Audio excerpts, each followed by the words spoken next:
Bonjour à tous. Je pense que vous m'entendez. Donc, je suis Nathalie Blanc, je suis directrice du Centre des politiques de la Terre et je suis ravie de vous accueillir ce soir pour ce séminaire.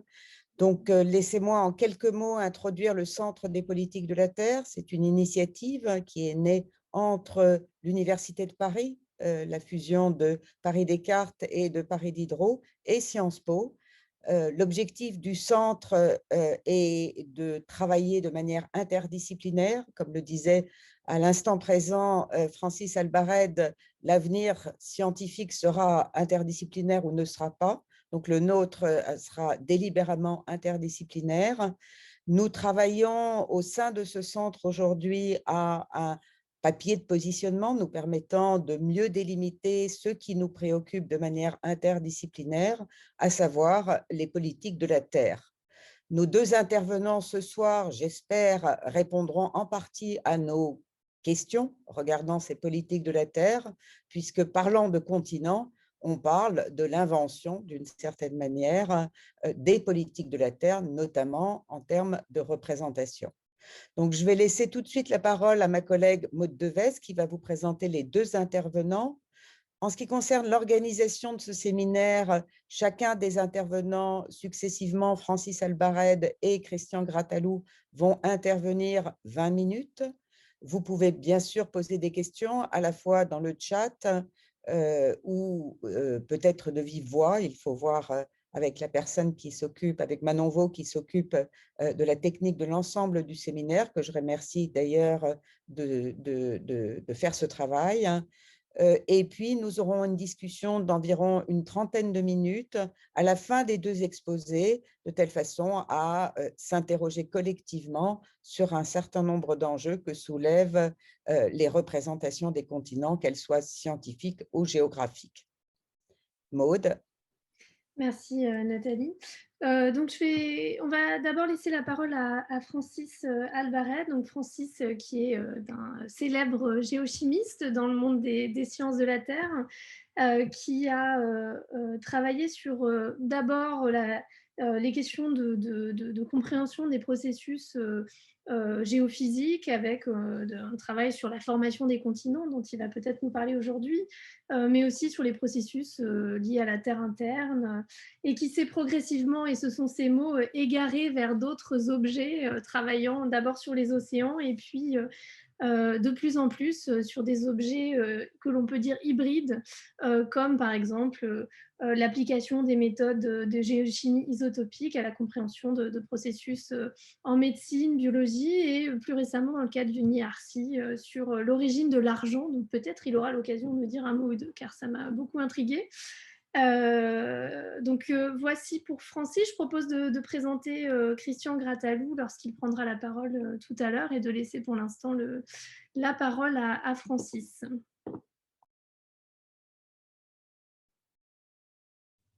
Ok. Bon, bonjour à tout le monde, bonsoir. Je suis content d'être parmi vous, surtout à l'occasion d'un de ces événements que j'aime bien, qui sont l'interdisciplinarité. Et pour moi, c'est l'occasion de rassembler. Je me dis, oh, les continents, je connais, en 5 minutes, j'aurais emballé la présentation, je pourrais le dire, mais en fait, non. Parce que si on essaye de le partager avec d'autres sensibilités, d'autres cultures, etc., comme disait Pascal, excusez-moi de faire ces choses aussi longues, je n'ai pas eu le temps de les faire plus courtes. Et donc, je vais essayer de vous mettre un cadre objectif sur la formation des continents, pourquoi y a-t-il des continents sur la Terre, etc. Et comment on peut extrapoler ça à d'autres planètes. Tout le monde cherche la vie, un petit peu à droite, à gauche. Tout le monde cherche des ressources. Tout le monde cherche des engrais, des choses comme ça. On va en parler un peu Et vous allez voir qu'il y a des choses simples pour lesquelles on n'a pas besoin de concepts extrêmement compliqués. Non pas que je veuille dire que les gens ne peuvent pas comprendre des choses compliquées, mais ça aide de rassembler ses pensées sur des objectifs relativement moins modestes pour que tout le monde puisse les partager. Alors, j'ai choisi ce titre parce que, eh ben, bon, un petit peu par provocation, hein, voilà, qu'est-ce que c'est que l'océan, qu'est-ce que c'est que l'atmosphère, qu'est-ce que c'est que la vie? Et donc, je vais commencer par un point relativement simple et vous dire comment, à mon point de vue, je pense que c'est assez largement partagé, comment se forment les continents. Alors, vous avez déjà vu euh, un exemple de carte comme celle-ci, et on vous a dit que la Terre est composée d'un tiers de continents et de deux tiers de l'océan. Alors, ce qu'il faut dire, hein, c'est que cette différence entre océan et continent est une différence qui est d'une dichotomie, en fait, hein. Donc, ce n'est pas une chose qui est un petit peu en dessous, un petit peu en dessus. Non, non, non, il y a des choses. Et alors, ça fait à peu près une trentaine d'années, une quarantaine d'années qu'on a remarqué une chose. On a remarqué tout ce qui est en bleu, là, tout ce qui est en bleu sur là, c'est les zones profondes, c'est ce qu'on va appeler les plaines abyssales, dont on pourrait penser que c'était comme ça que la Terre se montrait. Il n'y avait peut-être que des plaines abyssales il y a 4 milliards d'années, puisque la Terre s'est formée il y a 4 milliards et demi d'années, ou 6000 ans suivant votre sensibilité. Mais bon, au début, c'était à peu près comme ça. Et il y a donc, on voit des grandes plaines comme la Russie, comme l'Afrique de l'Ouest, comme le Canada, et puis des espèces de sutures où les continents se sont élevés parce qu'ils se sont rentrés, comme on dirait, les uns dans les autres. Voilà, alors je vais essayer de continuer si j'appuie sur le bon bouton au bon endroit, mais une seule fois. Toutes les planètes ne sont pas comme ça. Alors j'en prends, excusez-moi d'appeler la Lune, lui donner ce qualificatif de planète, mais on n'est pas dans ce genre de détails. Alors vous voyez que Mars, Vénus et la Lune, ceci est un histogramme des élévations, des hauteurs au-dessus du niveau de la mer, en positif et en négatif, hein. Donc, si vous êtes en dessous de zéro, c'est que vous êtes sous l'eau. Si vous êtes au-dessus, alors sur la Lune, il n'y a pas beaucoup de choses qui sont sous l'eau, mais on comprend bien ce que veut dire un histogramme. Et on voit très clairement que la Terre a cet aspect tout à fait remarquable d'opposer un groupe de reliefs qui sont positifs et un groupe de reliefs qui sont négatifs. Alors, ce sont les grandes plaines, le bassin de Paris, voilà. Et puis ici, les grandes plaines abyssales. Et il y a un trou entre les deux, ce n'est pas une continuité comme sur Mars. Alors Mars est un petit peu mal foutu parce qu'il y a eu des gros impacts, on a peut-être perdu un morceau en cours de route. Mais vous voyez que pour Vénus, c'est spectaculaire, il y a un seul pic avec une seule... Bon, la situation est très très différente. Et pour, par exemple, la recherche de la vie, c'est une chose qu'il nous faudra considérer sérieusement, c'est-à-dire qu'il y a des endroits dans notre univers où il y aura des continents et peut-être faudra-t-il trouver ces planètes pour rechercher quelques origines de la vie. Alors, qu'est-ce que c'est qu'un continent? Excusez-moi, c'est pas qu'est-ce qu'un fjord, mais presque. Les continents ne peuvent, voilà, sont faits de granit. Alors vous avez vu ça soit sur la table de votre cuisine, soit sur la devanture du boucher. Il y a des granites. Alors des fois ils sont roses, vous le voyez ici. Et ce granit est formé à partir d'un magma qu'on va appeler granitique, acide, ce que vous voulez, qui est relativement léger. Bon, léger, faut quand même pas exagérer. Si vous le laissez tomber sur votre pied, ce ne sera pas léger. Et puis il y a, qui vient du manteau, des basaltes. Alors, vous avez vu des formes de basalte, vous avez fait du tourisme, vous avez vu des grandes orgues basaltiques, vous avez vu des choses comme ça. Le granit est léger, donc il va flotter. C'est le matériel disons, moyen, dominant du manteau sous tout un tas de formes, sous forme altérée, sous forme métamorphique, comme on dit. Et les bassins océaniques ont toujours disons, une structure disons, moulée sur une carapace basaltique. Donc voilà ce que c'est. Vous imaginez des basaltes. Je vais revenir si vous permettez. Vous avez donc peut-être des basaltes qui sont en dessous, à la surface de la Terre, et puis des continents. Et puis il y a donc une dichotomie très forte entre les deux. Et ça, on comprend que c'est une spécificité de la Terre et on va jouer avec ça. Alors, comment cela se fait-il? De façon simple. Il faut retenir une chose, c'est que si on a un magma granitique, comme on a, si vous allez à Flamanville, si vous allez à la Beryl-Dude, si vous allez en Corse, vous allez trouver des granites. Ces granites sont faits à partir de magma, mais il est impossible de sortir un magma qui ressemble à un granit, comme celui qui est à droite, là, vous voyez, directement des profondeurs du manteau terrestre. Pourquoi? Ben simplement parce que si vous mettiez du granit, du liquide granitique dans le manteau, il réagirait assez violemment avec le matériel du manteau, c'est réactif, hein, et donc on aurait une réaction, mais on aurait perdu le caractère granitique. Donc c'est quelque chose qui ne peut pas sortir directement du manteau, au contraire du basalte. Ah oui, un beau cratère, je ne sais pas lequel c'est, je peux oublier. Et vous voyez dedans, dans le basalte, au bout de mon doigt, qui n'est pas mon doigt, vous voyez qu'il y a au bout du doigt, là, un morceau de manteau qui a été entraîné avec le basalte. Donc le basalte, c'est bien un liquide de fusion du manteau, mais le granit ne l'est pas. Alors, qu'est-ce qu'il faut? Et c'est ça qui est fondamental dans la compréhension de la culture, de l'origine du manteau et de l'origine des continents, c'est que en fait, il faut deux étapes pour fabriquer des continents. Et une ne suffit pas. Il ne suffit pas d'avoir une planète, de la faire fondre. Pardon, si on la fait fondre, on n'aura jamais du granit, on n'aura jamais de continent. Donc, on a besoin d'un truc qui s'appelle la tectonique des plaques, tout le monde en a parlé, c'est un mode de fonctionnement des planètes, ce n'est pas le seul. La tectonique des plaques, c'est quand il y a la croûte océanique qui s'enfonce sous une autre croûte, etc., qui est peut-être continentale ou une autre croûte océanique. Et lorsque cette croûte qui est formée de basalte s'enfonce, avec un petit peu d'eau, elle fond et ça fait du granit. Bon, c'est très simple comme présentation, c'est rudimentaire, mais vous voyez qu'on peut faire une planète avec une croûte basaltique, mais s'il n'y a pas d'eau, il n'y aura pas de continent. Voilà.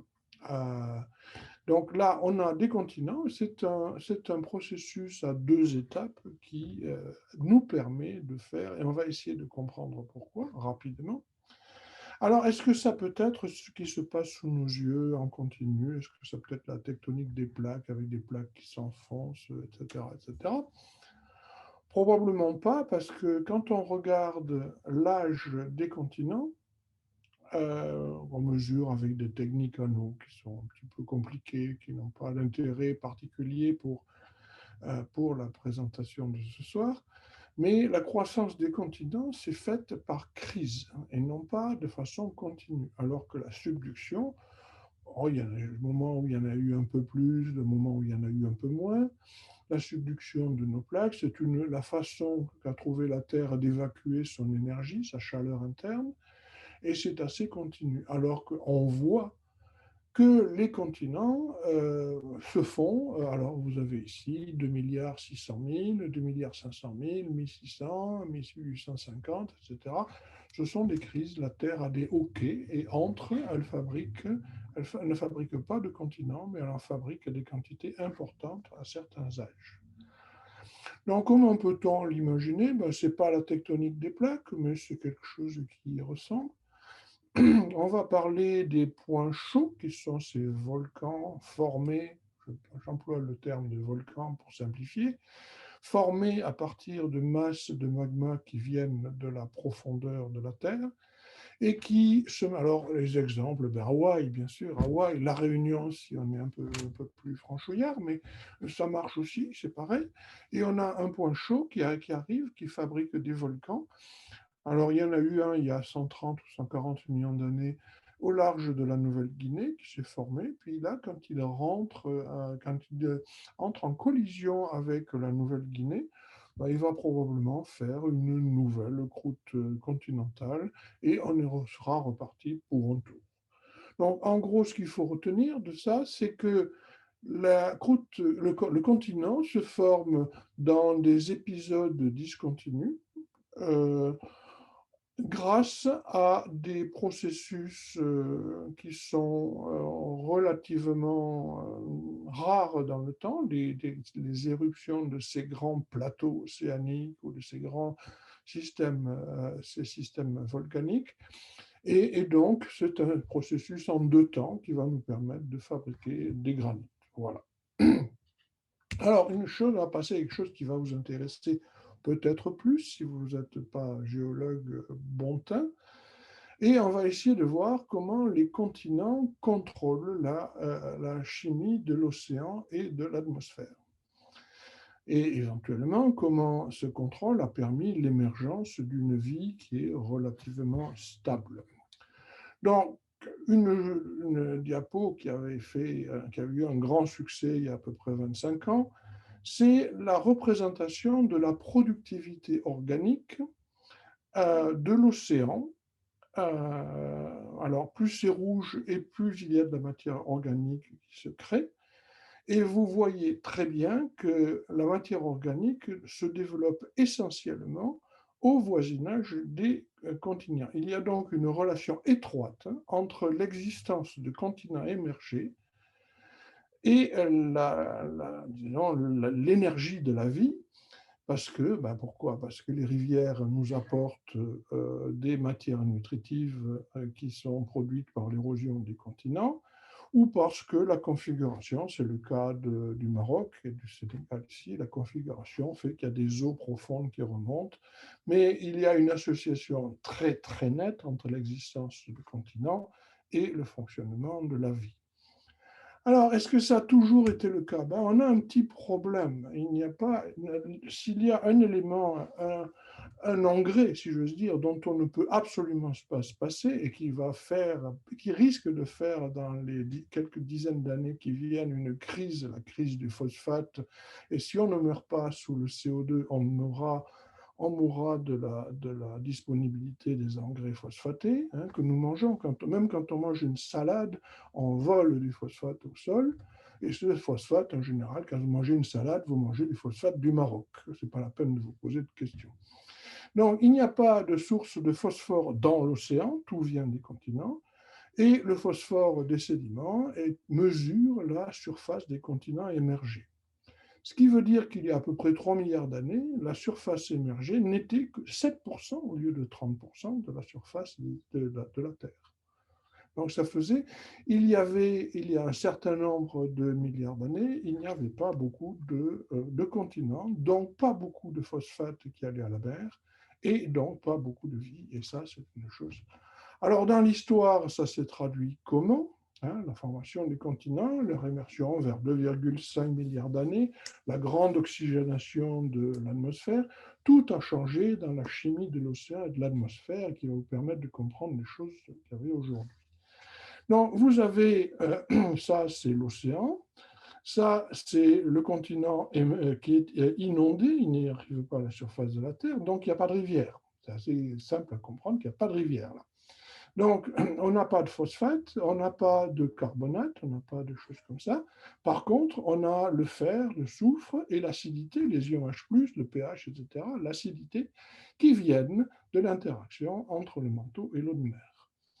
Donc, vers 2 milliards d'années, il y a une immersion, c'est la grande oxygénation, l'immersion du continent qui arrive là.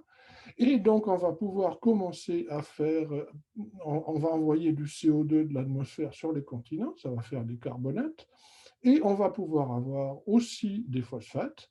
Ces phosphates vont permettre le développement de la photosynthèse de façon très active, et donc le développement de l'oxygène dans l'atmosphère. Donc aujourd'hui, ce que l'on a, c'est un système relativement simple, il pleut, il y a une érosion des continents, on fabrique des carbonates et des phosphates, et on peut manger et on peut vivre, je ne dirais pas confortablement, mais on peut vivre quand même. Alors, l'acidité de l'océan dont j'ai parlé, elle est créée par le volcanisme des grands fonds marins, les rides médio-océaniques, 2500, 3000, 3500 mètres, et vient du fond de l'océan, l'acidité, le fer, le soufre, vient de la surface, ici, sur le temps plus long. L'altération des continents absorbe le CO2. Pourquoi vous avez H2O plus CO2 qui est là, qui réagit avec le continent. Donc, on absorbe l'acidité, c'est-à-dire on vole des H+ à l'eau, et on recrache des carbonates qui vont dans la rivière. Et ces carbonates, qu'est-ce qu'ils vont faire? Ils vont aller neutraliser l'acidité produite par les océans. Ça, c'est l'équilibre de notre Terre.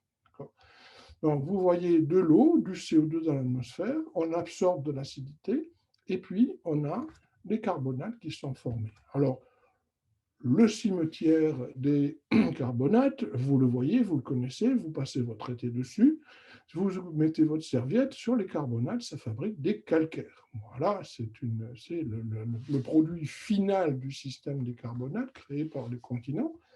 Et vous avez quelque chose qui ressemble à ça, alors ça c'est presque maintenant un truc scientifique, vous avez du CO2 atmosphérique qui est amené par des rivières, donc qui vous amène les rivières des carbonates, et soit aujourd'hui vous déposez des calcaires, alors vous avez ici une origine de l'acidité, les deux se neutralisent pour fabriquer des calcaires. Il y a 3 milliards d'années, on se neutralisait en produisant des oxydes de fer. Alors le dernier point extrêmement important, c'est le cycle du phosphate. Voilà. Alors, dans ce processus-là, et donc c'est la vie. Pourquoi a-t-on de la vie? Pourquoi peut-on encore manger aujourd'hui? C'est que nous avons des phosphates qui nous permettent de faire pousser des poireaux et des carottes, ou qui permettent à la vache de brouter, tout simplement. Alors, ce diagramme, ça ressemble à une classification de Mendeleïev, que celle-ci, que beaucoup d'entre vous ont déjà vue. Et vous voyez, suivant l'axe vertical, c'est la profondeur dans la colonne d'eau. Vous voyez bien.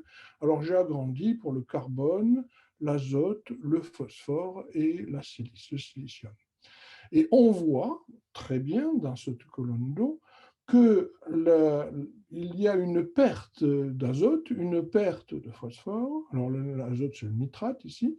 Le phosphore est totalement épuisé. La vie mange tout. La vie mange tout, c'est aussi simple que ça.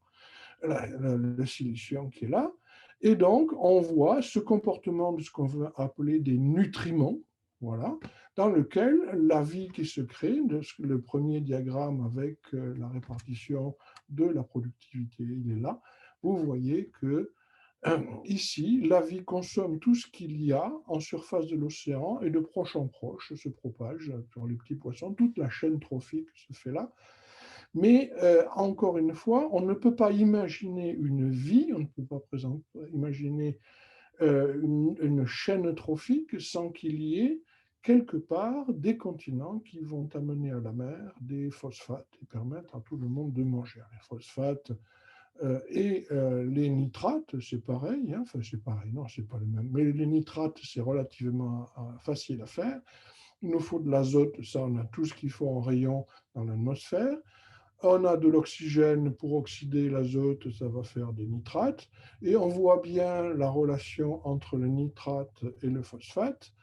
Et donc, on a ici la surface de l'océan qui est complètement appauvrie en nitrate et en phosphate, alors que l'océan profond se régénère en quelque sorte un petit peu, pas totalement, mais il faut toujours comprendre, puisque le système va perdre toujours quelque chose.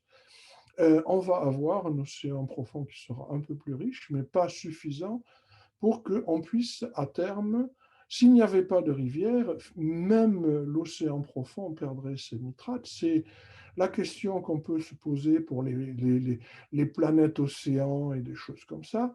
C'est que mon avis personnel est qu'il n'y aura pas de vie dans des planètes océans parce qu'il n'y a pas de continent et que la vie va tout manger, comme les enfants, ça mange tout ce qu'il y a dans le frigo.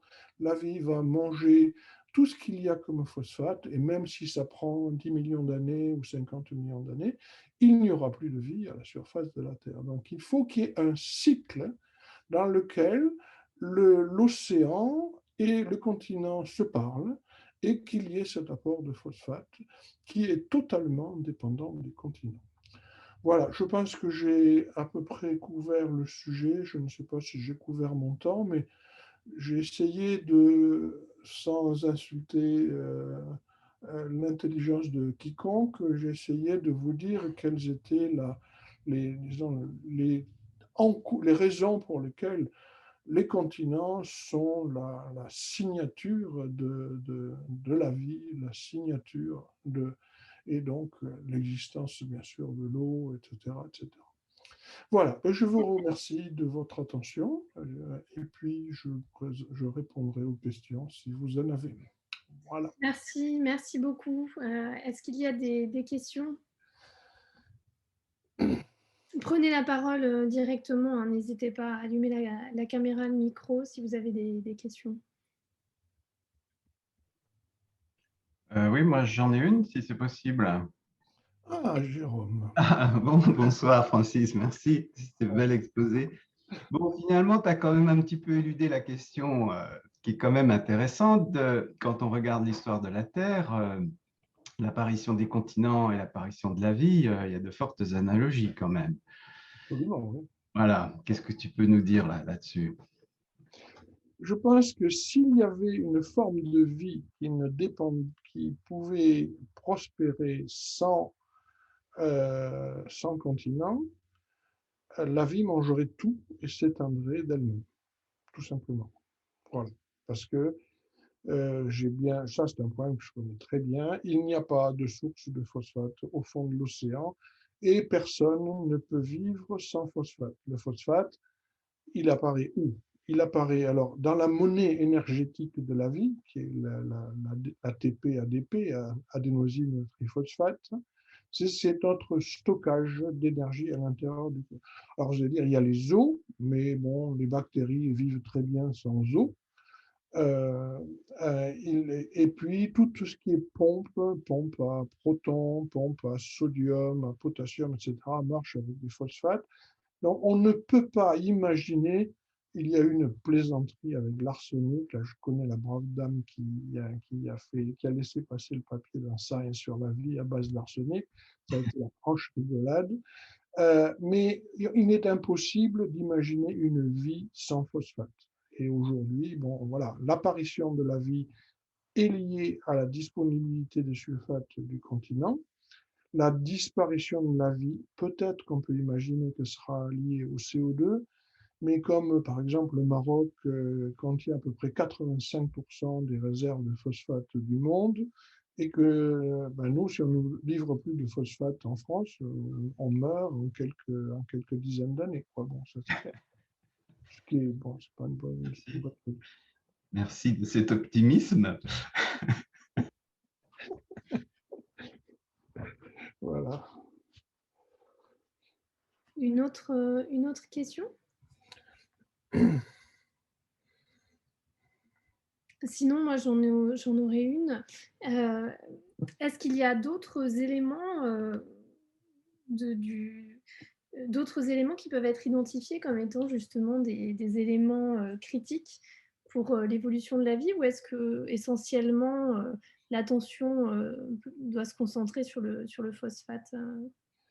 Bien, les éléments qui ne nous manquent pas, c'est l'azote et le carbone, ça c'est sûr. Et ils sont dans l'atmosphère en quantité suffisante, où on veut quasiment, dans l'océan. Dans les micro-éléments, dans les micronutriments, on peut penser au fer. Le fer, il y en a partout. L'autre qui est très très critique, c'est le zinc.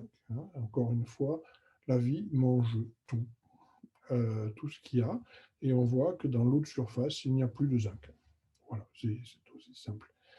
Alors, il y a d'autres éléments. On peut penser au silicium, par exemple, dans les océans du Sud, parce que les diatomées, ces espèces de petites algues microscopiques, dépendent fortement du silicium, etc., etc. Mais le phosphate est vraiment le cœur de cible. Il y a beaucoup de gens qui travaillent sur ce problème. On a pensé, est-ce qu'il y aurait un pic du pétrole un pic de phosphate comme il y a eu, on a pensé un pic du pétrole. Mais bon, c'est une chose qu'il faut garder présent à l'esprit en général. Voilà. Et est-ce qu'il y a des travaux sur les dynamiques d'épuisement, justement, à long terme, les tendances en termes de vitesse d'épuisement, parce que vous parliez de la criticité du CO2, mais là, par rapport au phosphate, est-ce qu'il y a des travaux sur des dynamiques? Alors, ce que j'ai présenté, c'est, disons, une représentation du rôle des continents avec des constantes de temps relativement longues. Je parlerai du million d'années ou quelque chose comme ça. Il y a, par exemple, si on déverse tout le mercure dans la mer disponible, il va y avoir des effets qui ne sont pas à l'équilibre, qui ne sont pas à l'état stationnaire, comme nous on dit. Donc, on voit bien qu'il y a des choses qui s'épuisent ou qui, au contraire, nous polluent très, très rapidement et qui demanderont un certain temps. Donc, la dynamique, c'est toujours pareil, hein, c'est le problème de la carte. On ne peut pas avoir la vision de la carte qu'on prend pour aller se promener le dimanche au 25 millième, en même temps que la vision de la Terre qui est vue depuis la Lune. Donc il y a une question d'échelle, et donc le problème que nous avons, c'est de prévoir les évolutions dans les échelles de temps qui nous intéressent. Moi, elles deviennent très courtes, hein, mes échelles de temps, mais disons 100 ans, quelque chose comme ça. Est-ce qu'on est capable, étant entendu qu'il y a des choses qui interviennent sur des périodes qui sont extrêmement courtes et d'autres qui sont sur des périodes beaucoup plus longues. Et ça, c'est la difficulté, c'est la malédiction de beaucoup de gens qui travaillent sur l'environnement qui nous conduit à être extrêmement méfiants. Voilà.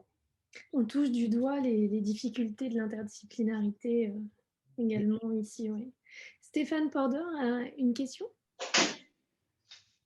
Oui, bonjour, bonsoir. Je suis désolé, je parle en anglais parce que c'est plus facile. OK. Merci. So Rosling and Norm Sleep and others in the early 2000s, I believe, published a paper where they argued that the weathering, the energy required to differentiate granite from basalt was more than available in the absence of photosynthesis. So they made an argument that the advent of photosynthesis actually helped provide enough chemical weathering energy to form the continents, as opposed to the other way around. And I'm curious whether that, I'm not a geochemist, I'm curious whether that argument ever went anywhere or whether that's never been picked up, or what your thoughts are. I think I'm one of the co-authors on one of these papers. Okay. We know you are the author. I'm so sorry. No, one of the co-authors way down the list. And I remember we discussed this with Dominique Rosing and all kinds of friends. It's the view is the view of. Si je parle en français, vous me comprenez? Oui, oui. Je pense que si on peut faire un modèle comme ce que propose Norm Sleep, mais c'est un modèle global. En fait, c'est comme si on avait une grosse terre qui est une grosse boîte avec de l'eau, des machins comme ça, alors qu'en fait, la Terre est un système coopératif avec plusieurs boîtes comme ça qui interagissent les unes avec les autres. Alors, il est sûr que... Alors, il y a une chose qu'il faut aussi bien comprendre, c'est que la vie n'est ni une ressource d'éléments, ni une ressource d'énergie. La vie, elle ramasse l'énergie au fil de l'eau, et quand on va de A à B, comme le castor sur la rivière, s'il y a de l'énergie à récupérer, il va la récupérer. Mais la vie n'est pas un stock d'énergie comme ça, a priori, que l'on peut traiter comme si c'était du charbon ou de l'uranium. Voilà. Merci beaucoup. Je propose de donner la parole à notre autre intervenant et on pourra ensuite revenir sur une discussion tous ensemble. Donc Christian Grattelou, qui se présente comme géohistorien et qui nous dit aimer ce terme notamment parce qu'il se situe exactement au flou entre la discipline historique et géographique. Christian qui me disait tout à l'heure qu'il n'aimait pas le découpage du monde ni la périodisation historique. Donc, on va voir comment est-ce qu'il nous met tout ça en récit par rapport à ses travaux sur cette question du continent. Je vous laisse la parole. Bien, vous m'entendez? Bon, parfait. Alors, bonjour à tous. Je crains que ça soit tout à fait juxtaposé parce que là, c'est pas dans l'interdisciplinarité, mais vraiment dans deux continents séparés par un océan, parce que, en fait, je ne vais pas parler à proprement parler des terres émergées, mais des découpages que l'on a projetés sur les terres émergées et des noms qu'on donne.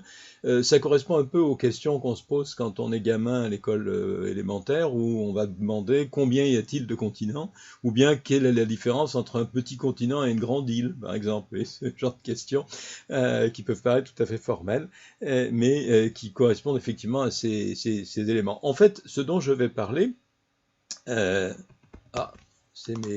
pas à faire passer mes diapos, voilà.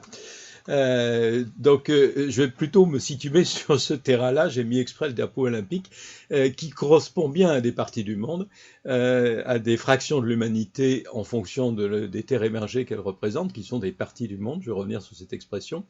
Et le fait qu'il y ait 5 anneaux prouve surtout que Pierre de Coubertin, qui est non seulement l'initiateur des Jeux Olympiques, mais l'inventeur du drapeau, un peu plus tard, était français, c'est-à-dire qu'il a l'habitude de découper les continents en 5. Alors, en effet, j'ai pris le manuel qui me tombait sous la main, enfin d'un vieux manuel qui date de 1929, comme ça vous comprendrez mieux la différence essentielle entre continent et partie du monde. C'est une différence qui était forte dans le discours français en général et à l'école en France en particulier, jusqu'au milieu du XXe siècle. Vous allez bien le voir dans la mesure où, voilà, ici vous avez tout au début, c'est page 3 comme c'est indiqué, les parties du monde qui sont indiquées, Europe, Afrique, voilà les 5 parties du monde de l'anneau des anneaux des Jeux Olympiques, Europe, Asie, Océanie, Afrique, Amérique, et il ne s'agit pas de continents, il s'agit bien des parties du monde. La preuve en est d'ailleurs, c'est qu'à la page précédente, page 1, il y avait un petit texte que j'ai recopié, sauf que là, moi, j'ai des portraits qui le bloquent, mais j'espère que ce n'est pas le cas pour les autres. Les terres émergées, je vais le relire tout simplement. Ça marche très bien. Ça marche très bien, bon d'accord. Donc vous voyez que en fait, il y a 5 parties du monde, mais il y a 3. Alors, dans ce livre, on dit 3 parce qu'on tient compte du continent austral ou de l'Australie. C'est une vieille tradition sur laquelle on pourra revenir. Mais souvent, on dit 2 continents, c'est-à-dire l'ancien monde et le nouveau monde. Ou l'ancien continent et le nouveau continent, qui sont des expressions moins habituelles. Voilà, donc la différence est bien l'idée que les continents sont des terres en continu, c'est l'étymologie du mot qui a été inventée au XVIe siècle, d'abord en latin, puis en espagnol et en français, puis en anglais, etc. Terre-continent, c'est l'adjectif d'abord qui est utilisé, on le trouve chez Montaigne, et ensuite il se substantivise et devient le continent dans la forme qui est habituelle, il y a une expression à peu près utilisée couramment au XVIIIe siècle, dans les termes savants et dans l'enseignement.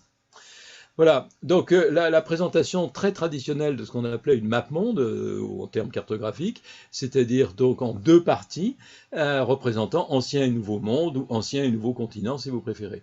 Donc là, on parle bien des terres émergées, des blocs de terres émergées, dans lesquels on va projeter des découpages, dont on est conscient, en les appelant parties du monde, que ce ne sont pas des réalités naturelles, donc que c'est des constructions historiques.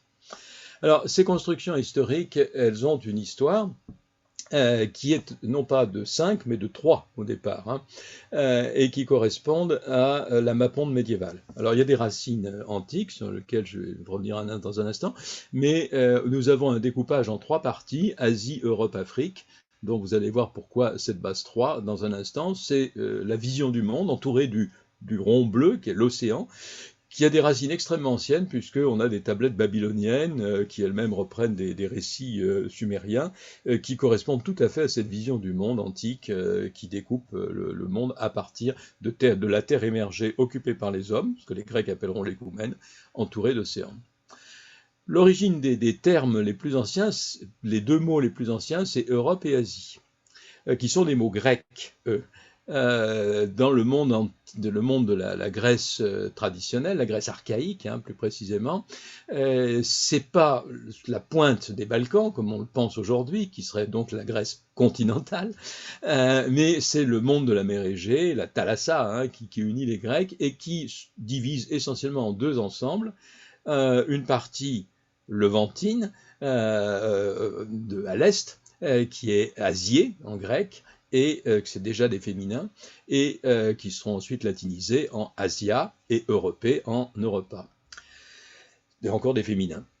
Ces 2 mots ne sont pas indo-européens, c'est-à-dire ils ne sont pas grecs d'origine, ils sont probablement phéniciens, il y a débat sur leur étymologie, mais très probable, plus plausible, c'est que Asié signifie le Levant, l'Orient, c'est-à-dire en viking l'Est, mais dans tous les cas, il s'agit du lever du soleil, et que Europé signifie l'Occident, le Ponant, l'Ouest, toujours en viking, et dans tous les cas, il s'agit du coucher du soleil. Voilà. Donc, il s'agit simplement de points cardinaux, de directions, ce ne sont pas des découpages du monde. Mais à partir de là, vous avez ces 2 mots qui vont être progressivement opposés, et dans la mapponde médiévale, on va rajouter un 3e, qui lui est d'origine latine, et désignait une province latine qui correspond en gros à la Tunisie, qui est Africa, qui d'ailleurs en arabe signifie toujours la Tunisie, puis elle s'appelle Ifriqiya, hein, qui est le mot latin Africa. Alors pourquoi la mapponde médiévale, c'est-à-dire la théologie médiévale, les pères de l'Église, et plus précisément Isidore de Séville, le dernier des pères de l'Église, ont éprouvé le besoin de découper en 3, eh bien tout simplement pour faire coller les connaissances, on pourrait appeler scientifiques, enfin les connaissances savantes antiques, avec une lecture littérale du texte biblique. Alors eux, effectivement, pour évoquer ce que disait Francis Albaret tout à l'heure, ils prenaient bien cette histoire sur 5500 ans, donc à ce moment-là. Mais la terre, en tout cas la partie écoumène, la terre avait été peuplée par les fils de Noé, après le déluge. Donc les 3 fils de Noé que vous retrouvez, c'est pour ça que j'ai mis cette mapponde médiévale, qui est une mapponde du XVe siècle, j'ai mis cette variante parce qu'il y a les 3 personnages, Sem, Japheth et Cham, qui sont les 3 fils de Noé, vont repeupler et reformer les peuples de la terre. Donc là, vous avez quelque chose qui est à l'origine de notre partition de l'ancien continent, comme disait le manuel scolaire, de l'ancien monde, en 3 parties, à partir du point nodal du Proche-Orient, plus précisément dans la mapponde médiévale de Jérusalem, qui divise le monde en 3. Remarquez aussi que l'Est est tout en haut de la carte et que c'est à l'origine de notre mot orientation, hein, de cette disposition.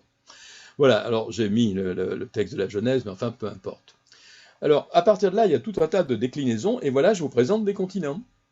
Donc, le continent Asie, c'est le vieillard le roi mage Gaspard qui s'agenouille devant l'enfant Jésus, le continent Europe et le continent Afrique, qui tous les 3, là sur ce tableau de Mantegna, c'est quelque chose qui, dans l'interprétation théologique de la chrétienté occidentale, hein, latine, et puis évidemment dans l'expression artistique, à peine un siècle lorsque Mantegna peint ce tableau. C'est à la fin du XIVe que dans le monde rhénan on commence à interpréter les 3 rois mages, les 3 rois mages étant une invention à partir de l'évangile de Matthieu, hein, qui dit des mages venus d'Orient, du monde orthodoxe de Byzance, qui leur a donné des noms, Gaspard, Melchior, Balthasiar, qui leur a donné des âges, etc.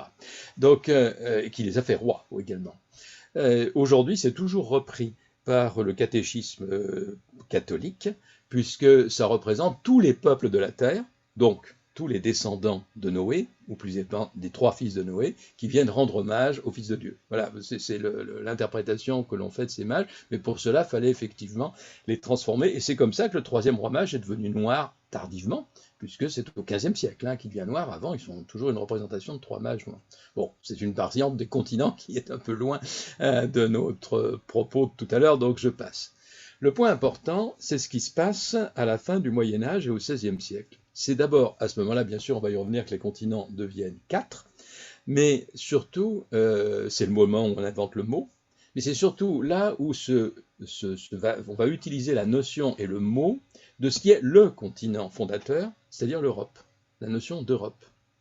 Donc, le mot Europe, qui, on l'a vu, existait, mais était très très peu utilisé dans l'Antiquité et dans la théologie médiévale, qui n'est absolument pas utilisé pour décrire le monde. On trouve une occurrence au 8e siècle pour décrire, chez ce qu'on appelle un Mozarabe, c'est-à-dire quelqu'un qui décrit la bataille de Poitiers, et vu du point de vue des Arabes, entre guillemets. C'est la seule fois où on trouve l'occurrence européen à ce moment-là. Et on ne le retrouve plus avant le 15e siècle. Mais à partir du 15e siècle, le mot Europe et le mot européen prend de plus en plus de place. Et au 16e siècle, le mot européen devient, je dirais pas omniprésent, mais extrêmement important et compris de tous. Alors que si on avait dit à Saint-Louis qu'il était un Européen, il aurait sans doute rien compris. Donc, européen, parce qu'on commence à identifier, évidemment, c'est consécutif à ce qu'on a appelé au XIXe siècle les grandes découvertes, c'est qu'on a une vision du monde qui va identifier un nous européen, la chrétienté latine, qui va se projeter sur le monde, et vous avez là quelque chose qui va être concurrent avec le mot chrétienté.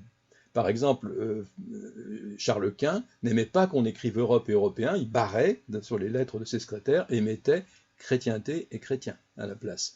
C'est effectivement à partir de ce moment-là où cette identité, une chrétienté latine qui se fractionne, ou apparaît éventuellement des formes un peu dissidentes qui deviendront de l'athéisme, etc. Voilà, donc c'est le moment important où on va faire un nous, l'Europe, et les autres, à l'est un continent, au sud un continent, et à l'ouest un autre continent, mais qui sont de facto des parties du monde. Alors, la 4e partie du monde, j'ai mis la carte de Waldesy-Müller que des géographes comme moi connaissent bien, c'est-à-dire la carte où pour la première fois, je vais faire un zoom pour qu'on le voit mieux sur l'Amérique, est inventé le mot America, à partir d'Amerigo Vespucci. Donc vous avez là une 4e partie du monde qui apparaît et qui va être codifiée à ce moment-là. Donc on va diviser le monde en 4, le nous européen et les 3 autres dans les 3 directions. Cette division va avoir des tas de représentations qui vont bien les cristalliser. J'en donnerai que quelques-unes dans un instant. Simplement pour dire que c'est aussi au XVIe siècle que commence à se poser une question à partir du moment où on commence à cartographier l'Atlantique. Il y a un certain nombre d'esprits curieux, Jean Bodin par exemple en France, qui font un rapport entre la forme de l'Amérique du Sud, telle qu'elle se dessine, avec le nez du nord-esté brésilien, et le creux du golfe de Guinée, et se demander si ça s'emboîte pas. C'est-à-dire que s'ébauche, avec les moyens du XVIe siècle bien sûr, l'idée de dérive des continents. Là, on a quelque chose qui est des hypothèses qui sont tout à fait intelligentes. Alors, si je vous ai mis un éminent jésuite que les géologues connaissent parce qu'il peut être considéré comme l'un des prémices, l'un des penseurs de la pensée géologique au XVIIe siècle, le Kircher, c'est parce que, entre autres, Kircher s'est intéressé à l'hypothèse de l'Atlantide. Alors, je ne vais pas vous parler des continents imaginaires, je ne vous parlerai pas du continent Mu, même pour les fans de Corto Maltese, mais l'Atlantide apparaît un peu comme la Lémurie a pu apparaître pour des raisons pour répondre à des questions de biologie sur les Lémuriens au milieu de l'océan Indien, comme idée, comme hypothèse au XIXe siècle. L'Atlantide pouvait être, reprenant le récit inventé par Platon, comme quelque chose qui aurait permis une continuité géologique entre l'Amérique du Sud et l'Amérique avec cette idée d'effondrement. Donc on est dans des gens qui ont une pensée rationnelle, mais évidemment ils n'ont pas les moyens qu'on aura entre les années 1950 pour inventer la tectonique des plaques. Voilà, donc vous avez toujours ce découpage du monde en 4. Alors là, je vais être très très rapide parce que c'est abondant comme iconographie. Juste, je vous mets une mise en scène tout à fait typique des 4 parties du monde qui sont, pour ça que j'aime insister sur le féminin, représentées par des femmes. Sans doute un lien avec la Terre, l'idée de la Terre. Donc vous avez ici sur cet atlas d'Ortelius, qui a été l'atlas le plus reproduit et diffusé à la fin du XVIe et pendant une bonne partie du XVIIe, Ortelius et comme Mercator ou les Blaeu, cette école de cartographie flamande qui a vraiment codifié le monde et codifié notre vision du monde, notre carte. Donc vous avez l'Europe avec tous les signes du pouvoir, hein, le trône, le sceptre, la couronne, etc. Vous avez l'Afrique, on voit bien qu'elle est nue, c'est-à-dire sauvage. Il y a la chaleur du soleil, etc. Et puis vous avez l'Asie qui est richement vêtue, mais qui incline la tête devant l'Europe. On a bien là le problème pour ce qui donnera l'orientalisme ultérieurement, de l'ancienneté des civilisations asiatiques, pour les Européens, et en même temps du fait que les Européens conquièrent en même temps l'Asie. Puis tout en bas, on a l'Amérique qui est totalement nue, c'est-à-dire qu'elle est la plus sauvage, elle est d'ailleurs cannibale, comme le montre la tête coupée. Bon, dans le détail, on pourrait dire deux mots, mais je ne le ferai pas, du petit bus, qui est la Magellanie, qui serait l'amorce de l'idée ultérieure du 5e continent. Voilà, parmi les représentations, la plus célèbre, c'est le plafond du grand escalier de la résidence de Würzburg, qui a été fait par Tiepolo. Vous avez les 4 parties du monde qui correspondent aux 4 côtés. Voilà. Bon, autre version, c'est les 4 fleuves. Je passe, mais simplement pour vous dire que Rubens a fait un tableau unique où on a à la fois les 4 fleuves et les 4 femmes. Et juste une petite curiosité, si vous reprenez les autres, vous avez un planisphère qui est derrière. Bon. Simplement, les découpages, les limites, et en particulier l'Oural, c'est une invention du XVIIIe siècle. C'est à ce moment-là qu'on va trancher. Avant, on ne se posait pas la question. Le Nil, par exemple, était la limite entre l'Afrique et l'Asie, et non pas la mer Rouge. Mais c'était sans importance, ça ne posait pas de problème. Alors, je vais tout de suite sur les questions. Ça, c'est celui qui a inventé la voiture balai, c'est-à-dire l'Océanie. Les limites ont beaucoup bougé. Vous voyez, un atlas en 1900 et un atlas contemporain, entre l'Asie et l'Océanie.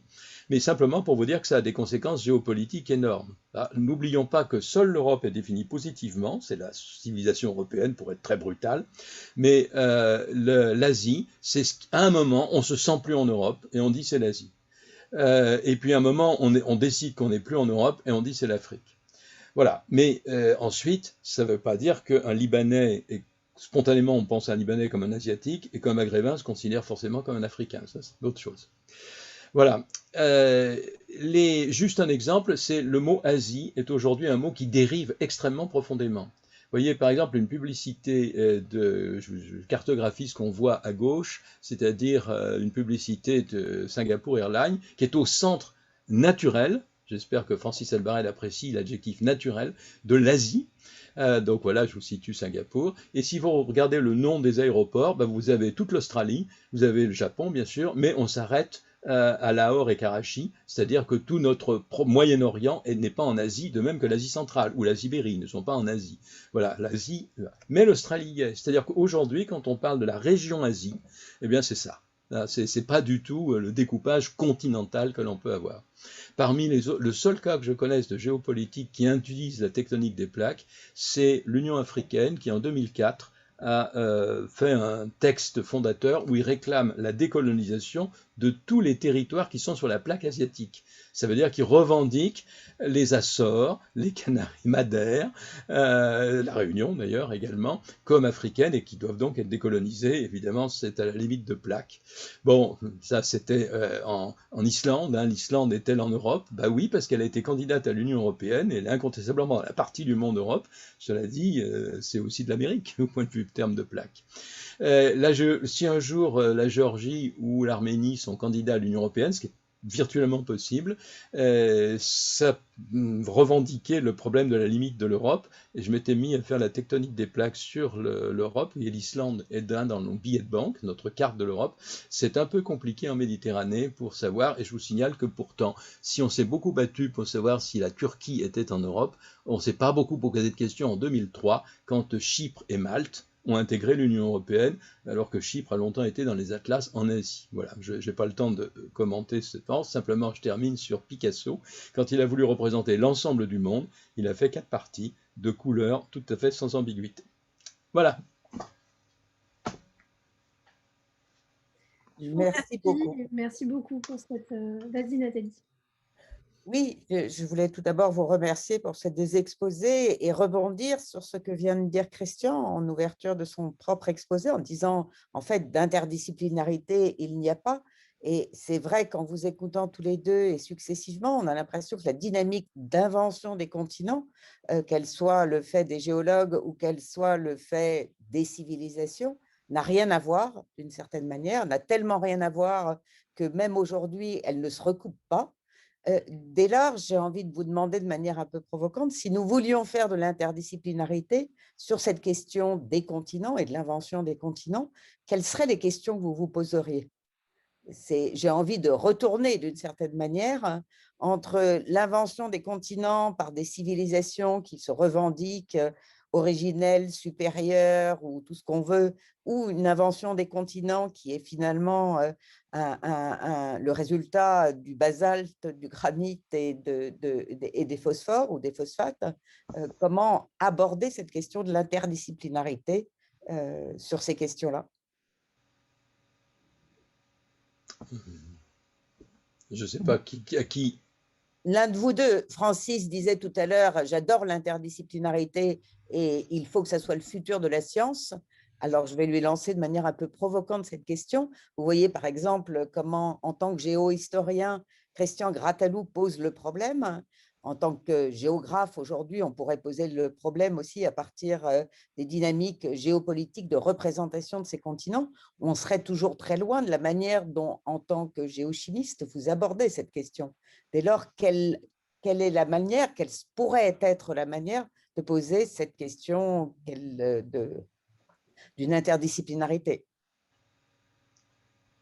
Moi, je crois que le point de rencontre, il est, c'est pas chez moi, c'est l'histoire.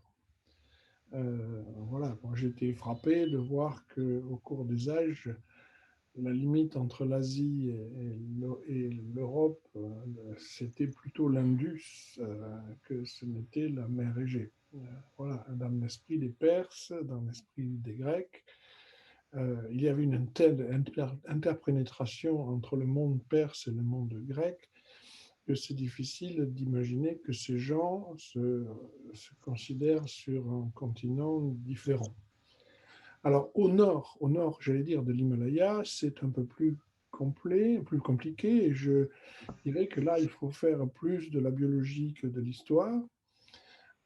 C'est Jared Diamond qui nous a dit, mais regardez les migrations est-ouest, les migrations est-ouest, si quelque chose, le frelon asiatique, regardez le frelon asiatique qui naît au Japon ou en Corée, je ne sais pas, et qui se retrouve quelques dizaines d'années après en Europe. Il n'y a pas de frontière entre l'Europe et l'Asie au nord de l'Himalaya. Et je pense que d'un point de vue des humanités, il n'y en a pas non plus. Je ne sais pas ce qu'en pense Christian, mais avec les vagues déferlantes des Mongols, des Turcs, etc., voilà, il y a des espèces déferlantes comme les Mongols, les Turcs, il y a des espèces qui ne déferlent pas comme le Chinois ou comme... Voilà, l'Européen fait partie des déferlants.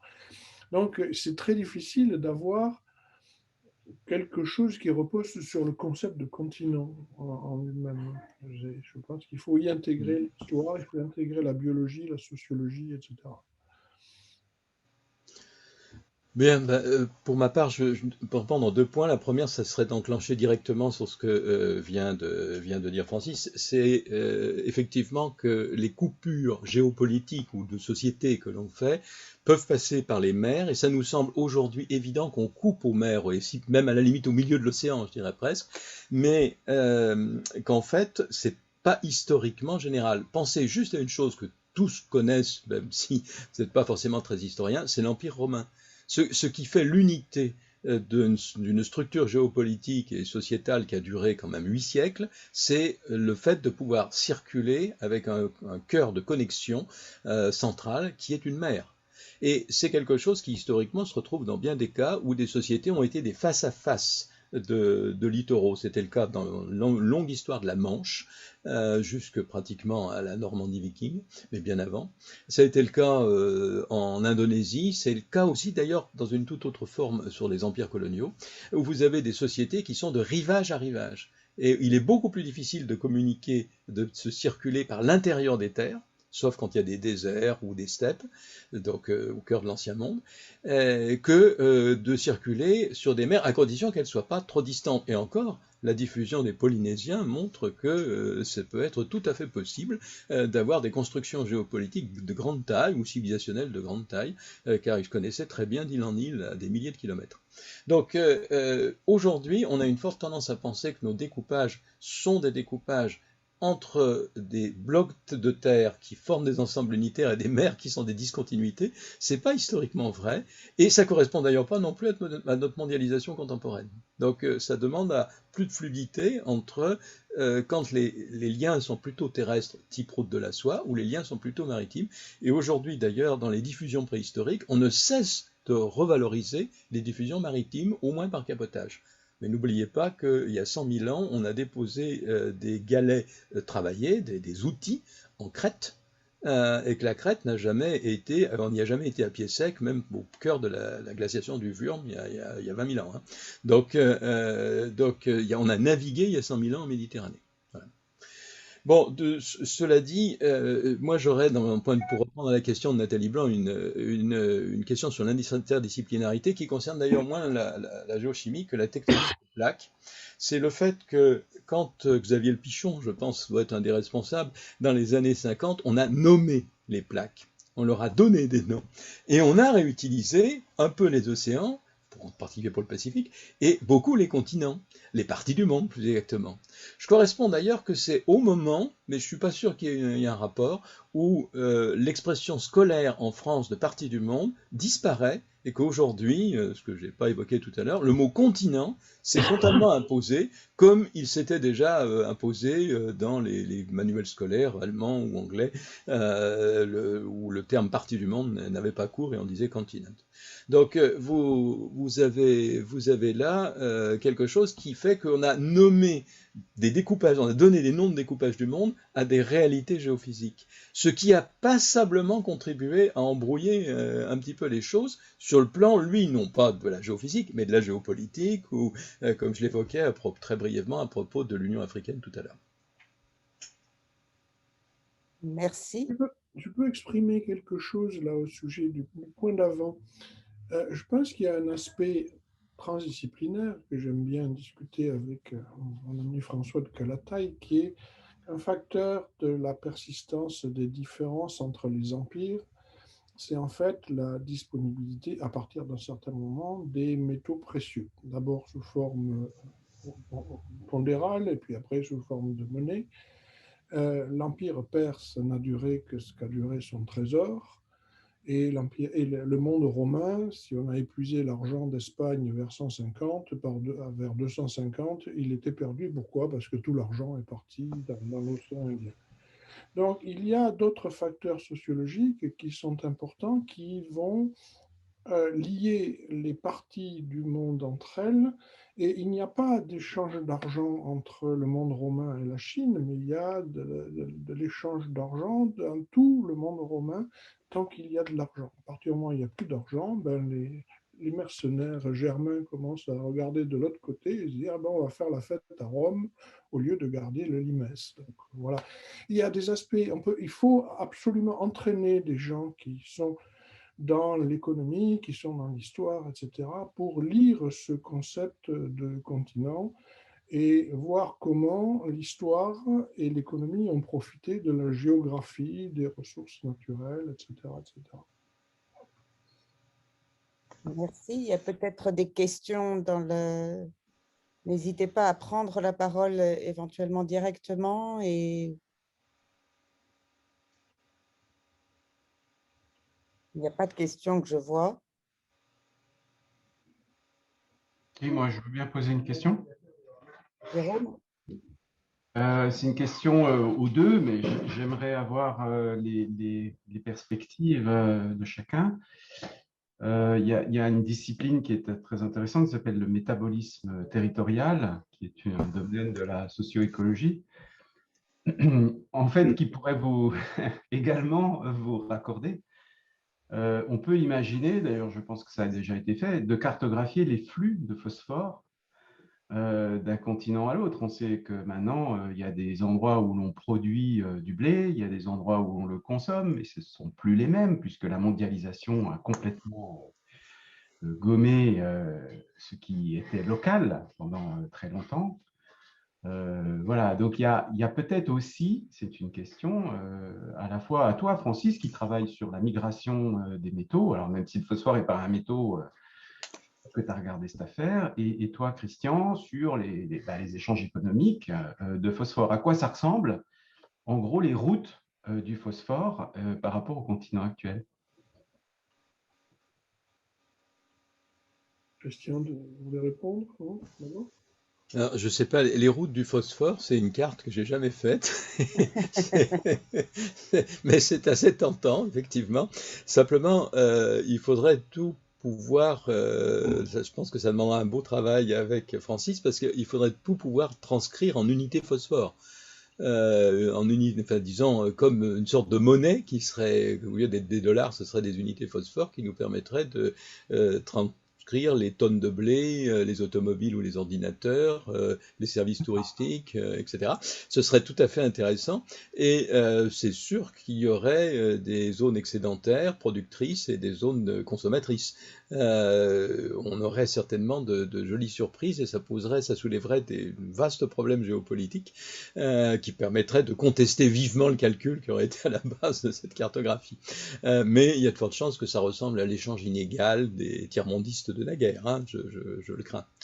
Voilà, donc c'est une très chouette idée de prendre une unité de base de la vie comme élément de consommation, un beau chantier. Moi, je veux bien contribuer à sa cartographie.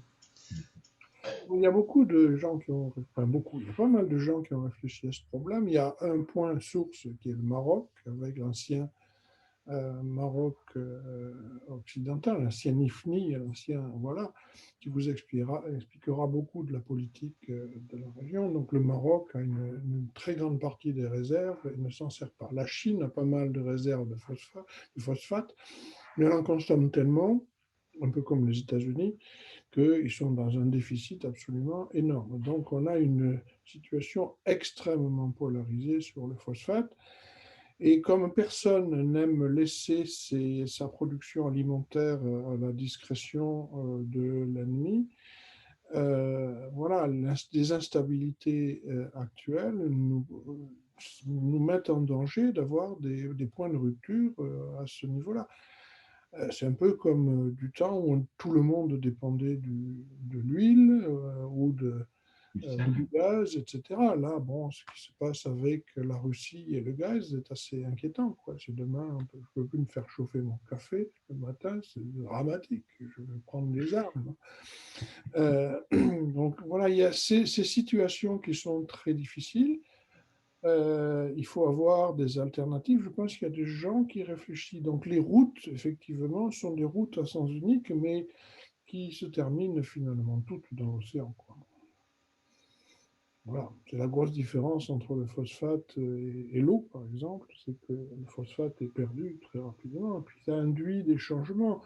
Je pense qu'en grande partie, en Inde ou dans des coins comme ça, la transition de la culture du riz à la culture, au labourage, s'est fait justement à cause de la perte du phosphate dans les sols indiens, et sachant que fumer la terre est une chose terrible puisque ça l'acidifie et que ça nous fait perdre toutes les matières.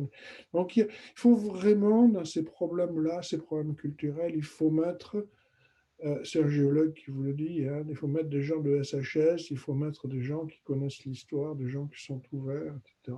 Et la récompense est immense. Immense. Moi, c'est ce que je fais en ce moment. Ouais.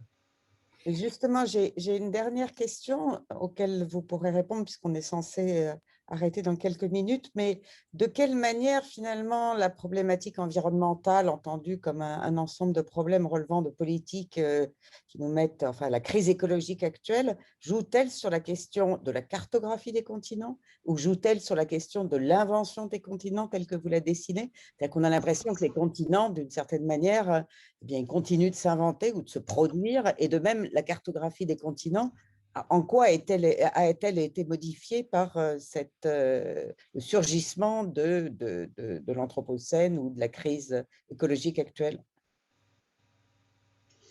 Moi, je veux bien esquisser une réponse. Derrière l'idée, et en particulier l'idée d'apprentissage des continents, il y a l'idée d'un certain fixisme écologique, c'est-à-dire l'idée que pour que l'histoire humaine se déroule dans un temps qui lui serait aussi également homogène, mais dans un espace qui serait parfaitement découpé naturellement, et de toute éternité, avec l'idée d'une Terre qui ne bougerait pas, ou en tout cas, même quand on a commencé à l'idée que ça pouvait bouger un peu, ce n'était pas à l'échelle temporelle humaine, on a à ce moment-là l'idée de catégorie qui serait intemporelle. Justement, ce que j'ai essayé de faire, c'était de montrer qu'il n'en était pas du tout, c'était pas du tout le cas, et qu'on était au contraire dans quelque chose qui, dans le vocabulaire des économistes, s'appelle la régionalisation. Alors, c'est pas le vocabulaire des politistes ou des géographes qui l'utilisent comme découpage des États à l'intérieur des États, nos régions pour lesquelles on va voter dans 3 semaines, mais il s'agit des grandes régions du monde, comme ce que j'ai brièvement esquissé à partir d'une publicité de Singapore Airlines pour le mot Asie. Je suis très frappé que le mot Asie, dans tout le discours politique, journalistique, économique actuel, signifie ce qu'on appelait l'Extrême-Orient au XIXe siècle, auquel on peut d'ailleurs ajouter l'Australie, la Nouvelle-Zélande, qu'on appelle aussi Pacifique occidental d'ailleurs. C'est-à-dire qu'on a des découpages du monde que l'on aurait aimé fixes, qui correspondaient à des cadres qui ne bougeraient pas et qui en fait sont constamment en train de bouger dans des affrontements géopolitiques et qui ont une dimension économique, parfois des dimensions militaires, et qu'on n'arrive pas bien à nommer parce qu'il nous faudrait des mots fixes ces régions qui au contraire bougent. Il y a une partie des géographes, dans le dictionnaire de Lévi-Lusso, ça c'est pour Nathalie, c'est Denis Retailleau qui a écrit cet article, qui utilise le mot continent pour dire région du monde, justement, découpage du monde. Ce qui fait que les continents, ils seraient en dérive constante, puisque par exemple l'Atlantique de l'OTAN et de l'Alliance Europe-Amérique du Nord a été un continent, dans une certaine mesure, une partie du monde, incontestablement, que le monde soviétique était un continent. On parle des États-continents, d'ailleurs, fréquemment. Là, on est à la jonction de nos naturels et de géopolitique, quand l'Australie s'appelle l'île-continent. Mais qualifier de sous-continent la péninsule indienne, c'est également des éléments où on se veut, on tient compte évidemment de la barrière himalayenne pour désigner